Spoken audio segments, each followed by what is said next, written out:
আসসালামু আলাইকুম। আজকে তোমাদেরকে অনুপাত ও সমানুপাতের চ্যাপ্টার থেকে মুদ্রা সংক্রান্ত অঙ্কগুলো সলভ করানোর চেষ্টা করব। সহজভাবে তোমাদেরকে বোঝানোর চেষ্টা করব। এই ভিডিওটি দেখার পর মুদ্রা সংক্রান্ত অঙ্কগুলো আর তোমাদের প্রবলেম থাকবে না। সব ধরনের কম্পিটিটিভ এক্সামে এই ধরনের প্রশ্ন একটা এসে থাকে, তাই ভিডিওটি প্রথম থেকে শেষ পর্যন্ত দেখার অনুরোধ রইল। প্রথম প্রশ্ন, আজকের ক্লাসে প্রথম প্রশ্নটি হলো, একটি ব্যাগে 2:3:4 অনুপাতে যথাক্রমে 1 টাকা 50 পয়সা এবং 25 পয়সার মুদ্রা রয়েছে, যার মূল্য 216 টাকা। 25 পয়সার মুদ্রার সংখ্যা কত আছে? WBP 2021 সালের প্রশ্ন, খুবই ভালো প্রশ্ন। বলতে চাইছে একটি ব্যাগ আছে, ঠিক আছে, একটি ব্যাগ মধ্যে, তার মধ্যে কি আছে? এটা হাতলটা, ঠিক আছে, একটি ব্যাগ আছে, তার মধ্যে কি বলছে? এখানে 1 টাকার কয়েন আছে, 50 পয়সারও কয়েন আছে এবং 25 পয়সারও কয়েন আছে। তাহলে 1 টাকার কয়েন, 50 পয়সার কয়েন, 25 পয়সার কয়েন আছে, যার সংখ্যার অনুপাত দিয়ে দিচ্ছে 2:3:4 অনুপাত। এই ব্যাগটার মধ্যে আমাদের 25 পয়সার মুদ্রা, মানে 25 পয়সার কয়েন কতগুলো আছে বলতে চাইছে। বোঝা গেল? এ ধরনের অঙ্ক দুটো মাত্র কেস থাকে। একটা দেওয়া থাকে মূল্যর অনুপাত, আর একটা থাকে সংখ্যার অনুপাত।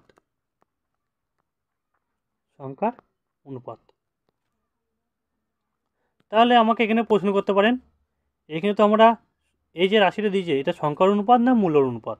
2:3:4টা আমাদের সংখ্যার অনুপাত না মূল্যর অনুপাত? যখনই দেখবে এখানে আমাদের মূল্য 216 টাকা লেখা আছে, তখন আমরা জানতে পারবো এখানে আমাদের সংখ্যার অনুপাত দিয়ে আছে। এখানে যদি বলতো 216টি মুদ্রা রয়েছে, 216টি মুদ্রা, কথাটা লেখা থাকবে 216টি লেখা থাকবে, টি, এখানে যেমন টাকা লেখা আছে, টি মুদ্রা। বুঝে গেল? 216টি মুদ্রা, তখন আমাদের এটা হচ্ছে মূল্যর অনুপাত। দেখাচ্ছি, এখানে প্রশ্ন দিয়ে আছে, দেখুন দেখাচ্ছি। কোথায় গেল? এই এই যে 1 টাকা 50 পয়সা 25 পয়সা মিলে মোট 420টি মুদ্রা আছে। এই যে 420টি লেখা আছে মুদ্রা, এই কথাটা লেখা থাকলে তখন আমরা জানবো কি? মূল্যর অনুপাত। এই যে মূল্যর অনুপাত লেখা আছে, যখন এখানে আমাদের কী লেখা থাকবে না 120 টাকা, মূল্য 120 টাকা, টাকা লেখা থাকলে তখন জানবো আমরা সংখ্যার অনুপাত। আশা করি বোঝাতে পারলাম। তাহলে আমরা প্রথম প্রশ্নটা সলভ করি। প্রথম প্রশ্ন কি আছে? একটি ব্যাগে 2:3:4 অনুপাতে যথাক্রমে 1 টাকা 50 পয়সা এবং 25 পয়সার মুদ্রা রয়েছে, যার মূল্য 216 টাকা। 25 পয়সার মুদ্রার সংখ্যা কত হবে? কী বলতে চাইছে না, একটা ব্যাগে ধরুন বা থলে, এই যে আমাদের ব্যাগ, এটা হাতল, ব্যাগের হাতল এটা, তার মধ্যে কি বলছে না 1 টাকার মুদ্রা আছে বা কয়েন আছে, 1 টাকার কয়েন। ব্যাগের মধ্যে 50 পয়সারও কয়েন আছে, 25 পয়সার কয়েন আছে বা মুদ্রা রয়েছে। 1 টাকা 50 পয়সা 25 পয়সা মিলিয়ে টোটাল ক টাকা আছে না 216 টাকা। ব্যাগটার মধ্যে 216 টাকা আছে, তার মধ্যে কী বলছে না 25 পয়সার কয়েন আছে কতগুলো বের করতে বলেছে আমাদের। 25 পয়সার মুদ্রা এই যে বার করতে বলেছে, 25 পয়সার মুদ্রা। আমাদের এখানে কিছু না বলা থাকলে আমরা এইখানে কথাটা থেকে বুঝে নেবো কী দিচ্ছে, এটা সংখ্যার অনুপাত না মূল্যর অনুপাত। এখানে মূল্য 216 টাকা, যদি কত টাকা বা মূল্য, এখানে প্রথম মূল্য থাকবে, তারপর 420 টাকা হোক 216 টাকা হোক, যদি টাকা লেখা থাকে তাহলে আমরা জানবো এখানে সংখ্যার অনুপাত। বোঝা গেল? আর যদি কিছু না যদি বলা থাকে, এখানে যদি আমাদের 216টি মুদ্রা বের করতে বলেছে, 216টি বা 420টি মুদ্রা আছে, কি এখানে লেখা থাকতো নাকি 216টি মুদ্রা আছে, যদি কথা লেখা থাকতো তাহলে আমরা জানতাম এটা মূল্য অনুপাত দিয়েছে। বোঝা গেল? তাহলে আমরা অঙ্কটা সলভ করি, খুব সহজভাবে সলভ করব। তাহলে আমাদের এখানে কী দিয়েছে না সংখ্যার অনুপাত। সংখ্যার অনুপাত আমাদের বলে দিয়েছে কত না, সংখ্যার অনুপাত বলে দিয়েছে আমাদের 2:3:4। বোঝা গেল? তাহলে আমাদের মূল্যর অনুপাত কত হবে? মূল্যর অনুপাত আমরা বের করব। মূল্যর অনুপাত এখানে আমরা লিখব প্রথম কি না, এখানে আমাদের 1 টাকা 50 পয়সা আর 4-এর উপর লিখব 25 পয়সা। তোমার কাছে কি আছে না, দুটো 1 টাকার কয়েন আছে। তোমার কাছে দুটো 1 টাকার কয়েন আছে, তাহলে টোটাল ক টাকা আছে? তাহলে আমরা বলতে পারি 2 টাকা আছে তোমার কাছে। 50 পয়সা কয়েন তোমার কাছে 3টে আছে। 50 পয়সা কয়েন তোমার কাছে 3টে আছে, তাহলে ক টাকা তোমার কাছে আছে না 1.5 টাকা আছে। তাহলে 1.5 বা এখানে আমি 1.5 টাকা লিখছি, ঠিক আছে? তোমার কাছে টোটাল 4টি 25 পয়সার কয়েন আছে। 4টি যদি 25 পয়সার কয়েন থাকে তাহলে ক টাকা হচ্ছে তোমার কাছে না 1 টাকা। তাহলে টোটাল ক টাকা হচ্ছে তোমার কাছে না 4 টাকা 50 পয়সা। 4 টাকা 50 পয়সা। 4 টাকা 50 পয়সা আমাদের আছে। আর থলেতে ক টাকা আছে না বলছে 216 টাকা আছে। তাহলে 450 পয়সার ভ্যালু আমরা বলতে পারি 216, তাই না? 216। তাহলে 1 টাকার ভ্যালু ক টাকা? 1 টাকার ভ্যালু হচ্ছে আমাদের 1 টাকার ভ্যালু হচ্ছে আমাদের 216 ভাই 450 যদি করি 4 টাকা 50 পয়সা, তাহলে আমাদের দশমিকটা উঠে গিয়ে কিন্তু আমাদের না এখানে ইন্টু এখানে দুটো হবে, কারণ একটা দুটো শূন্য হবে, তাহলে আমাদের 100। বোঝা গেল 100 কীভাবে হচ্ছে?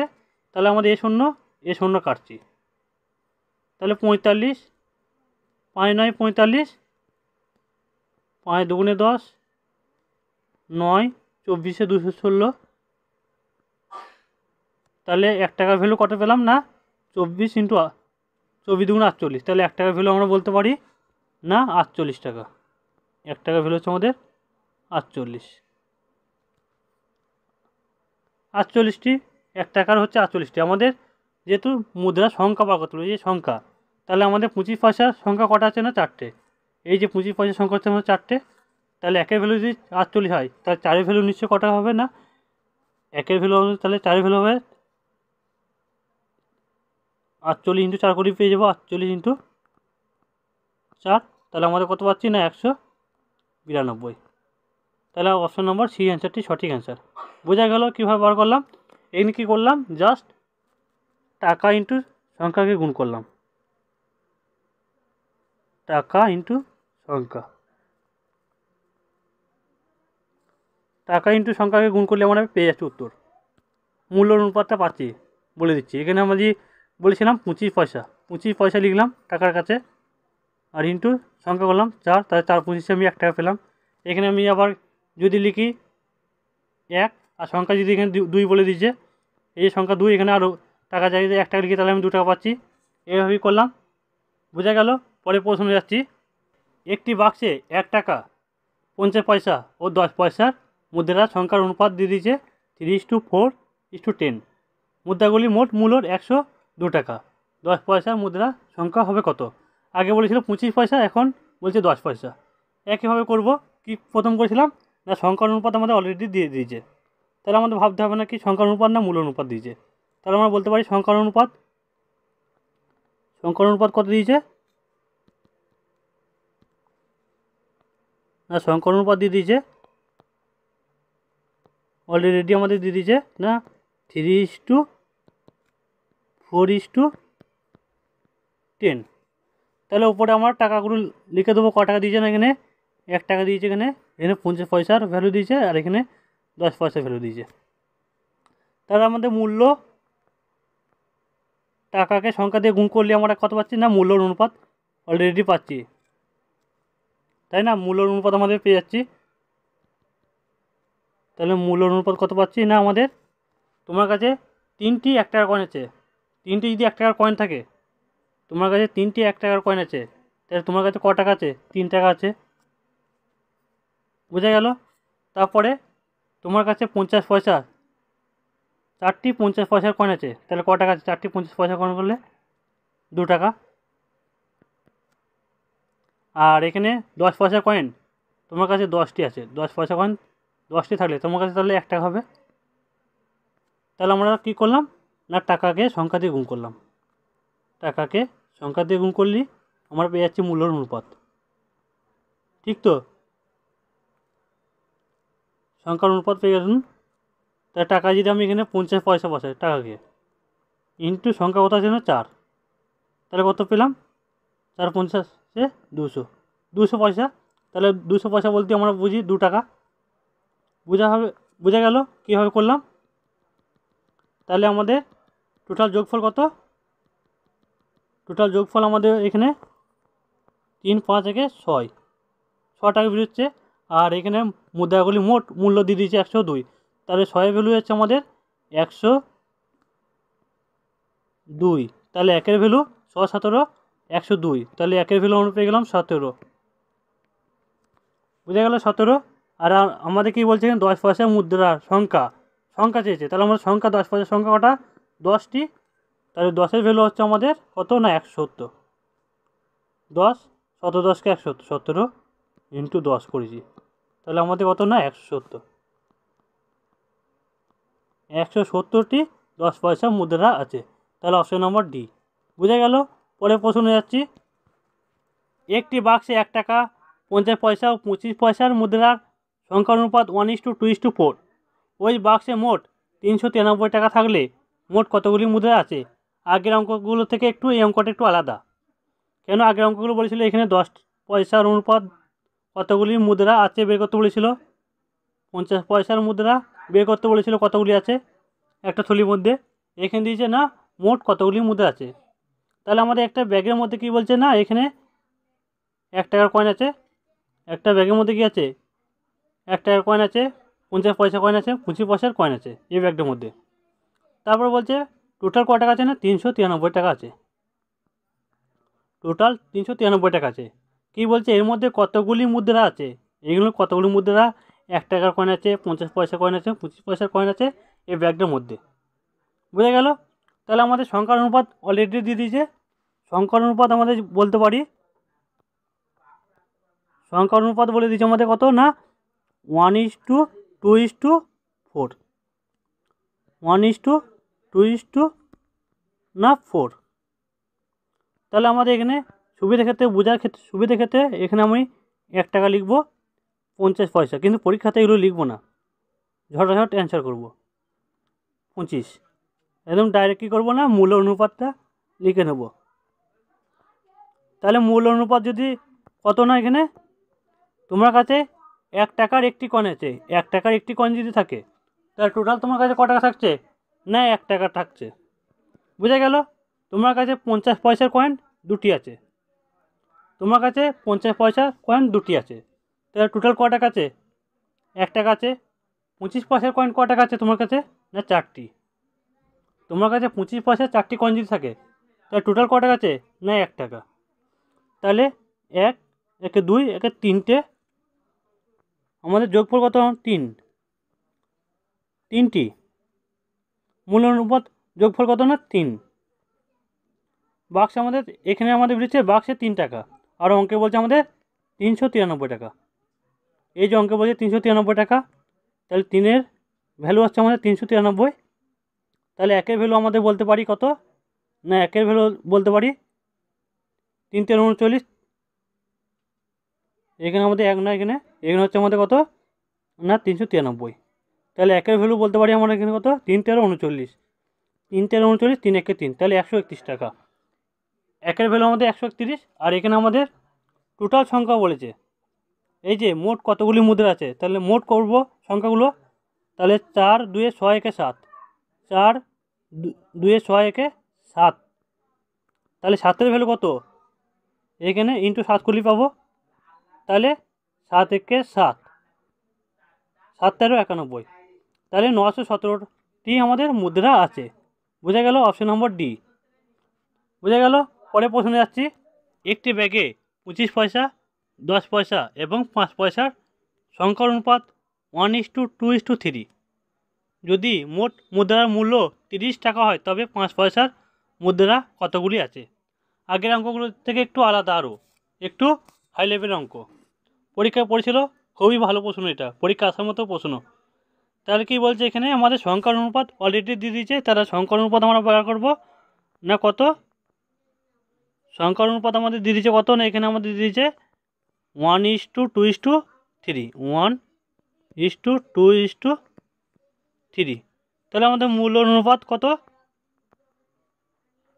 মূল্যর অনুপাত বলে দিয়েছে আমাদের অলরেডি। এখানে আমাদের সুবিধার ক্ষেত্রে, বোঝার সুবিধার ক্ষেত্রে কী লিখবো না, উপরে লিখবো 25, এখানে লিখবো 10 পয়সা, আর এখানেও লিখবো আমরা 5 পয়সা। 5 পয়সা আমাদের সব এগুলো কী হচ্ছে পয়সা বেরোবে, কিন্তু টাকাতে কনভার্ট হবে না। 25 পয়সার কয়েন তোমার কাছে 1 টাকা আছে, 25 পয়সার কয়েন একটি আছে, তা টোটাল তোমার কাছে কত আছে, 25 পয়সা আছে। তোমার কাছে ক টাকা আছে না, 25 পয়সা আছে, বুঝে গেল। তোমার কাছে 10 পয়সার কয়েন দুটি আছে, তাহলে টোটাল ক টাকা আছে, তাহলে 20। আর এখানে তোমার 5 পয়সার কয়েন 3টি আছে, তোমার কাছে ক টাকা আছে না, 15 পয়সা আছে, বুঝে গেল। তাহলে এদের যোগফল কত না 25, 45, 45 আর 15 না 60, 60-এর ভ্যালু আমাদের বলছে মূল অনুপাত 60 যোগফল করে। আর এখানে মোট মুদ্রার মূল্য এখানে 30 টাকা, এগুলো আমাদের কি আছে, এগুলো সব 60 পয়সা আছে। তাহলে আমাদের কি করব, টাকা করতে গেলে 30 ইন্টু না 100 দিয়ে গুণ করব। তাহলে আমাদের 100 দিয়ে গুণ করলে আমরা জানি 100 পয়সা মানে 1 টাকা, তাহলে আমাদের সব এগুলো কি পয়সা কনভার্ট হয়ে গেল।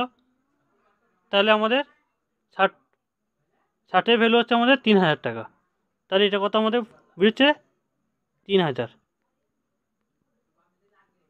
টাকা। তাহলে একের ভ্যালু কত, 60-এর ভ্যালু যদি আমাদের 3000 হয়, তাহলে একের ভ্যালু কত, একের ভ্যালু 3000/60 হবে।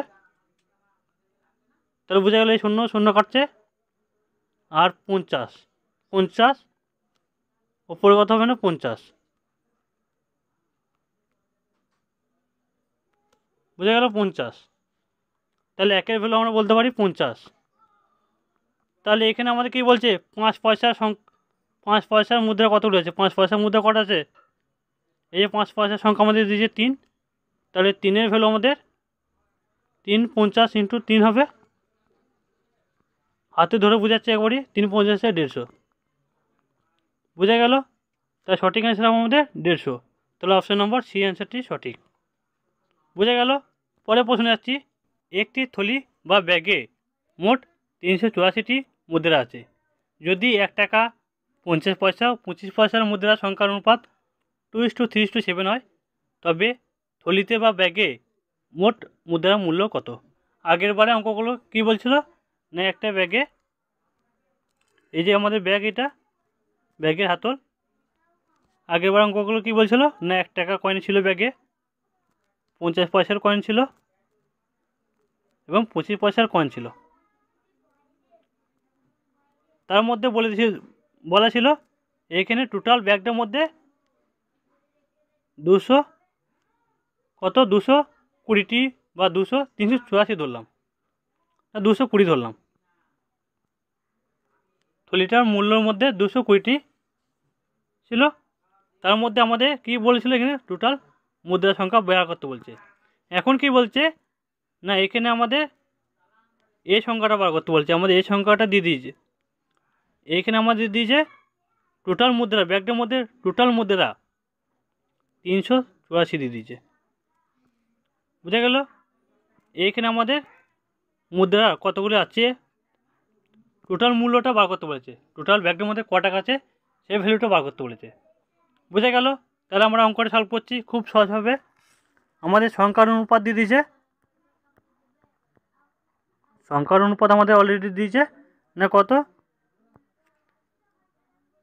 2:3:7। তাহলে আমাদের মূল্যর অনুপাত কীভাবে বেরোবে, মূল্যর অনুপাত আমাদের এখানে সুবিধার ক্ষেত্রে, বোঝার ক্ষেত্রে আমরা লিখবো 1 টাকা, এখানে লিখবো 50 পয়সা এবং এখানে লিখবো 25 পয়সা।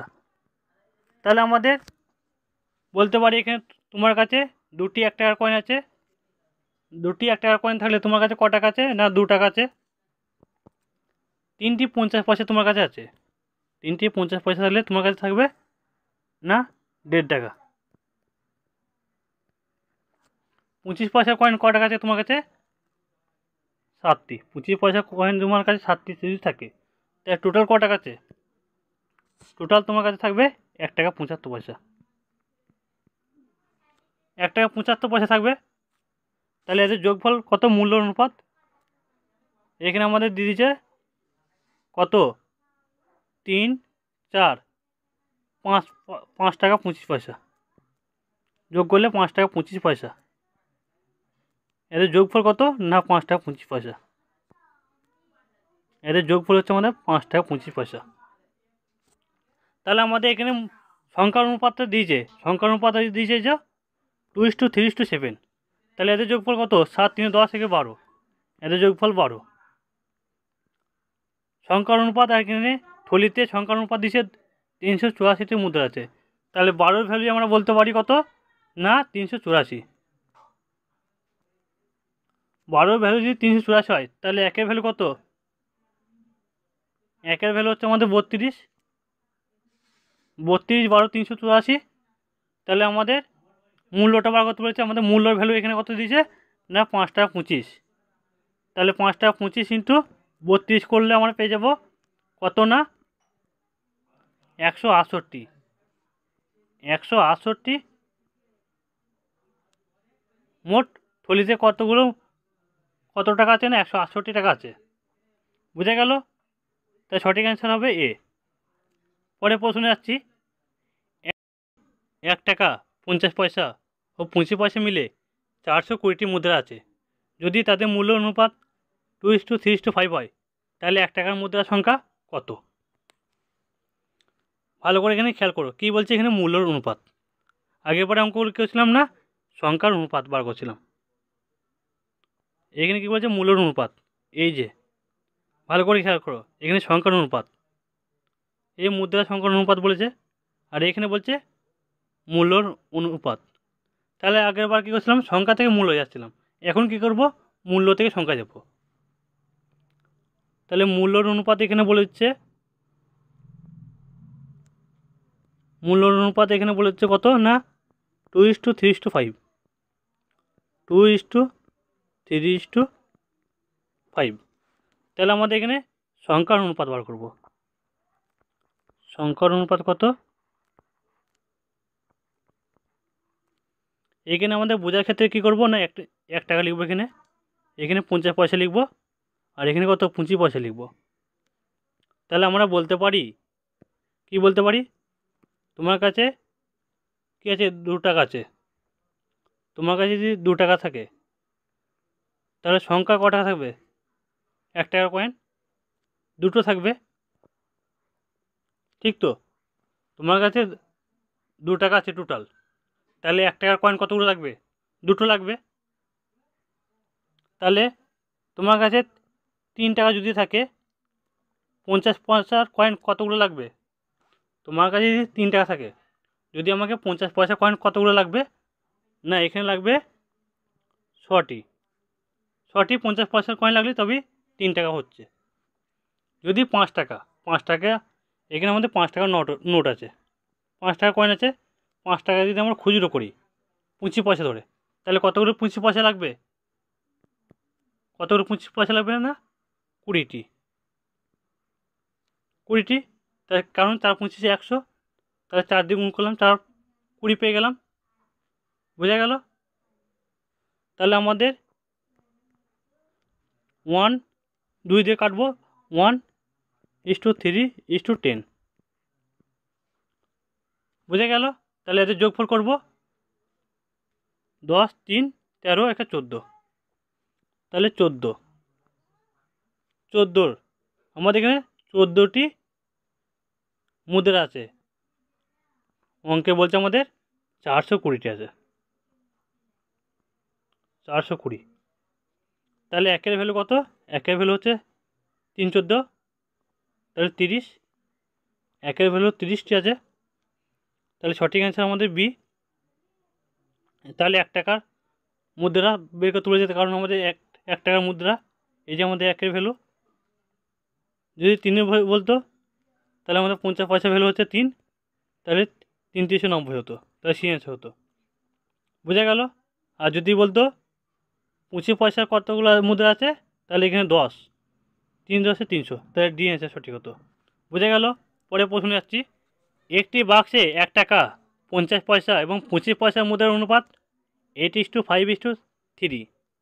যদি ওই বাক্সে মোট 112.5 টাকা থেকে থাকে, তাহলে বাক্সে 25 পয়সার মুদ্রার সংখ্যা হলো কত? আর এসে একবার বাংলা বইটা কি আছে, ভুল আছে এখানে। 25 পয়সা বদলে 50 পয়সা। ইংলিশ ভার্সন দেখলে ইংলিশ ভার্সনে পাবে তোমরা এখানে 50 পয়সা। যদি 50 পয়সা করো তাহলে বইয়ের উত্তরের সঙ্গে মিল খাবে। বোঝা গেল? আর যদি 25 পয়সা ধরো তাহলে উত্তরটা কেটে সঠিক করতে হবে। তাহলে আমাদের এখানে মুদ্রার অনুপাত বলেছে, এখানে সংখ্যা বলেছে না মূল অনুপাত বলেছে আমরা বুঝতে পারছি না। তাহলে এখানে লেখা দেখব, এখানে মোট, এই যে টাকা আছে, টাকা মোট, তাহলে আমাদের টাকা বা মোট থাকলে কী হবে, এখানে আমাদের সংখ্যার অনুপাত। আর যদি বলতো 112.5টি মুদ্রা, তখন টি মুদ্রা লেখা থাকতো, তখন কী হতো, আমাদের এটা মূল অনুপাত ধরতাম। তাহলে বুঝতে পারলাম আমার এখানে বলেছে সংখ্যার অনুপাত। তাহলে সংখ্যার অনুপাত আমাদের বলে দিয়েছে অলরেডি কত। সংখ্যার অনুপাত বলছে আমাদের এখানে 8:5:3।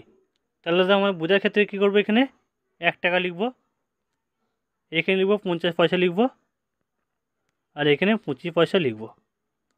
তাহলে আমাদের এখানে মূলর অনুপাত কত হবে না, মূলর অনুপাত এখানে তোমার কাছে 8টি 1 টাকার কয়েন আছে, 8টি 1 টাকার কয়েন আছে, তাহলে ক টাকা আছে তোমার কাছে? 8 টাকা আছে। বোঝা গেল? তোমার কাছে 50 পয়সা কয়েন 5টি আছে, তাহলে তোমার কাছে ক টাকা আছে না, 5 50 আছে, 2.5 টাকা আছে। তোমার কাছে 3টি 25 পয়সা কয়েন আছে, 25 পয়সা কয়েন কটা আছে না, 3টি, তাহলে ক টাকা আছে?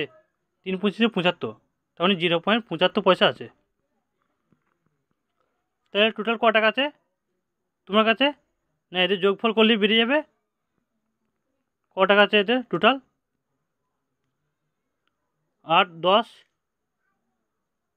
10 10 10.5 এদিকে 10.5 11.5 11 কত, 11.25, 11 টাকা 25 পয়সা আছে তোমার কাছে।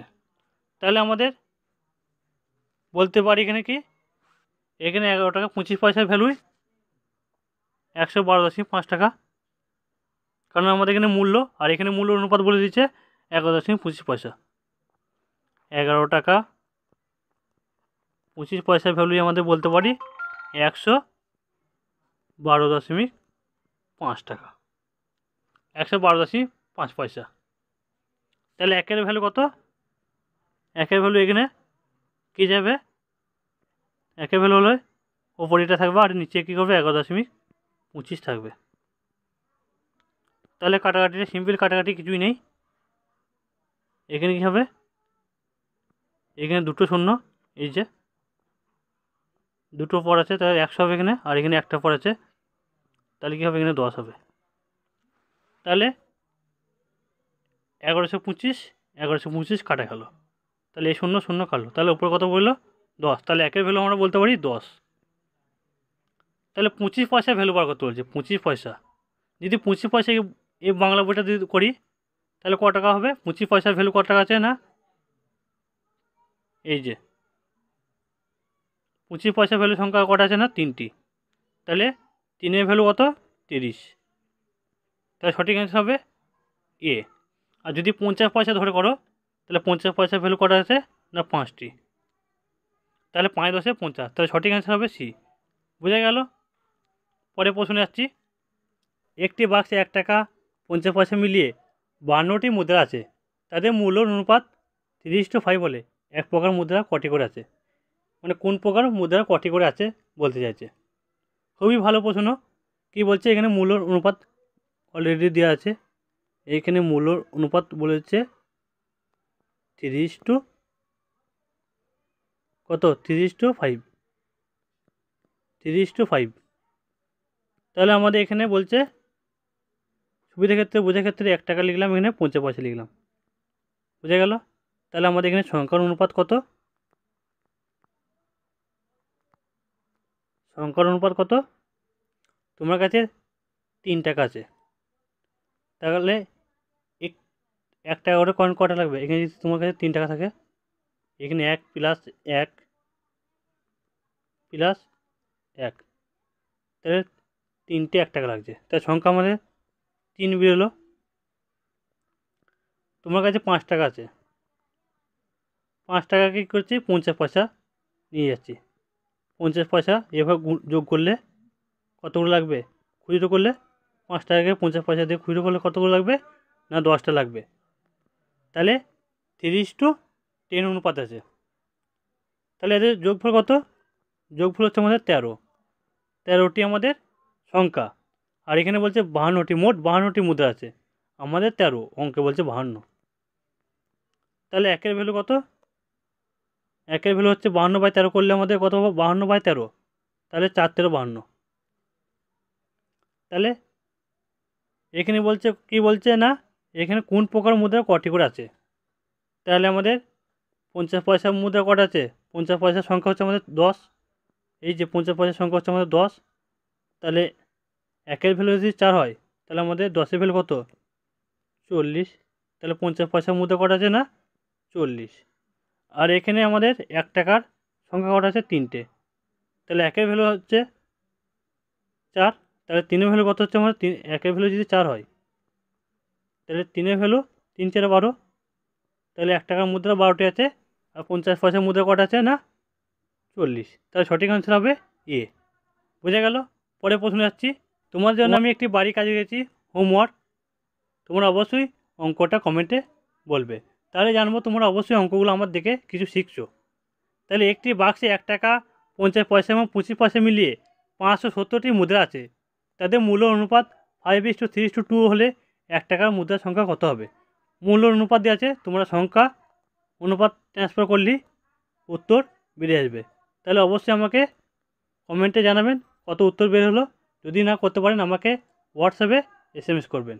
এই ভিডিওর নিচে ডেসক্রিপশনে হোয়াটসঅ্যাপ গ্রুপ লিঙ্ক আছে, প্রতি রবিবার আমি সন্ধ্যে 7টার সময় একটা করে মক টেস্ট নিয়ে থাকি 100 নম্বরে। যদি তোমরা পরীক্ষা দিতে রাজি হও অবশ্যই এই গ্রুপে জয়েন হয়ে যাবে। এই ভিডিওর নিচে ডেসক্রিপশনে হোয়াটসঅ্যাপে লিঙ্ক থাকবে। ভিডিওটি যদি ভালো লেগে থাকে অবশ্যই লাইক করবে, ফ্রিতে ক্লাস পাওয়ার জন্য বন্ধুদেরকে শেয়ার করবে। যারা আমার ক্লাসে নতুন ভিডিওটি দেখছো অবশ্যই আমার চ্যানেলটিকে সাবস্ক্রাইব করবে, পাশে থাকা নোটিফিকেশন বেল আইকনটি চালু করে রাখবে নতুন নতুন ভিডিও পাওয়ার জন্য। পুরো ভিডিওটি দেখার জন্য ধন্যবাদ। ততক্ষণ আমরা সুস্থ থাকুন, ভালো থাকুন।